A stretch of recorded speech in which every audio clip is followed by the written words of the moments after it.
Argentina लातीन America की तीसरी बड़ी इकोनॉमी है और ये 3 बार फुटबॉल वर्ल्ड कप चैंपियन रह चुकी है। आजकल अर्जेंटीना मुख्तलिफ किस्म के माशी मसलों से घिरा हुआ है, जिसमें इन्फ्लेशन यानी कीमतों का बढ़ना उसका सबसे बड़ा मसला है। मार्च 2023 के हिसाब से एनुअल इन्फ्लेशन 104.3% तक चली गई है और कीमतों के बढ़ने की वजह से लोगों की जिंदगी अजीरन हो गई है। डेटा के हिसाब से 18 मिलियन तक जो लोग हैं वो बेसिक नेसेसिटीज अफोर्ड नहीं कर पा रहे, यानी जो जिंदगी की बुनियादी रोजमर्रा की अशिया हैं वो अफोर्ड नहीं कर पा रहे, उनके लिए जीना बहुत ही मुश्किल हो गया। अर्जेंटीना का इन्फ्लेशन आजकल का मसला नहीं है। 1989 में अर्जेंटीना की इन्फ्लेशन 3079% तक चली गई थी। 1990s में यही इन्फ्लेशन 2314% तक चली गई थी। इस मसले को टैकल करने के लिए 1991 में अर्जेंटीना की गवर्नमेंट ने यह डिसाइड किया कि डोमिंगो कावालो को इकोनॉमिक एक्सपर्ट के तौर रखा जाए और उसे मिनिस्टर ऑफ इकोनॉमी बनाया गया। उससे ये टास्क दिया गया कि किस तरह से वो मसनूई एक्सचेंज रेट को कंट्रोल कर सकता है। तो इसीलिए डोमिंगो कावालो ने एक पॉलिसी बनाई जो कि कंट्रोलेबिलिटी कही जाती है। उस पॉलिसी के तहत डोमिंगो कावालो ने अर्जेंटीना की क्राइसिस का हल निकाला, जिसमें डॉलर और अर्जेंटीन पैसो बराबर हो गए।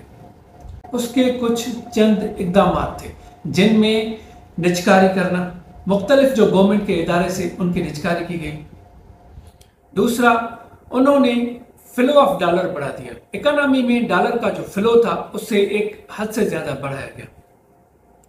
तीसरा, उन्होंने बिजनेसेस के ऊपर ज्यादा फोकस करवाया। इन तीनों पॉलिसीज की वजह से ये हुआ कि यूएस डॉलर और अर्जेंटीन पैसो बराबर हो गए और यूं ही 5 साल के दौर में इन्फ्लेशन कम होकर 0 पे चली गई।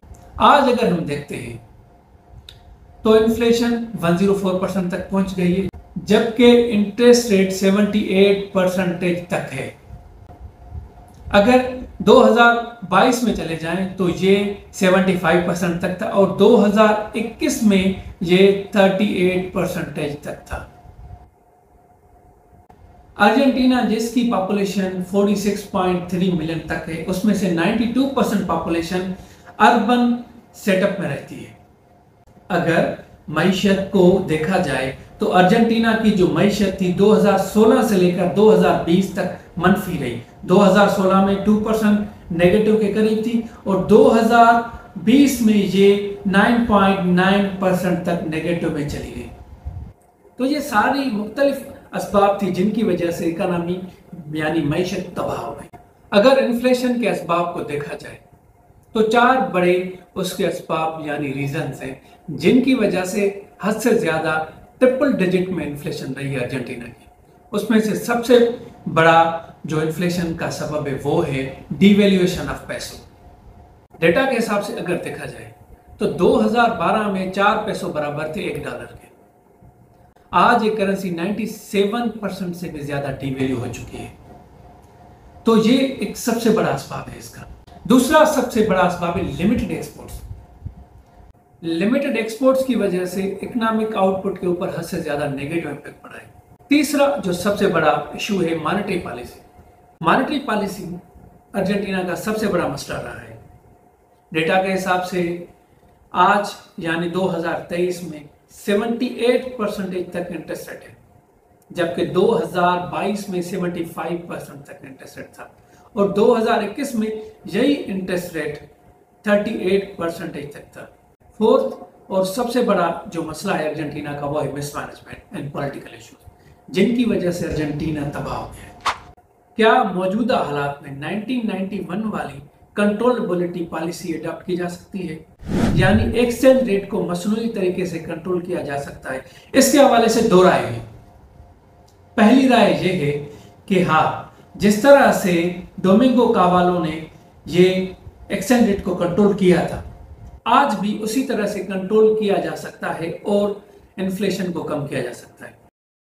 और जो दूसरी राय है उसमें इकोनॉमिक एक्सपर्ट्स का ये कहना है कि आजकल हालात मुख्तलिफ हैं, उस वक्त हालात मुख्तलिफ थे और हर वक्त वही पॉलिसी हम कॉपी नहीं कर सकते। अगर हम कॉपी कर भी लें तो हमें वो रिजल्ट्स नहीं आएंगे। इसीलिए हमें इकोनॉमिक एक्टिविटी यानी एक्सपोर्ट्स के ऊपर हद से ज़्यादा फोकस करना पड़ेगा और इकोनॉमिक प्रोडक्शन बढ़ानी पड़ेगी। यही एक बेहतरीन हल है। आप कैसे देखते हैं श्रीलंका, पाकिस्तान और सीरिया किस तरह से इन्फ्लेशन के क्राइसिस को हल कर सकते हैं? क्या सिमिलर सिचुएशंस हैं अर्जेंटीना की तरह? अपनी राय जरूर दीजिए। कोई भी कंफ्यूजन हो, कोई भी आइडिया शेयर करना हो, you can comment on it. Don't forget to like, comment, share and subscribe.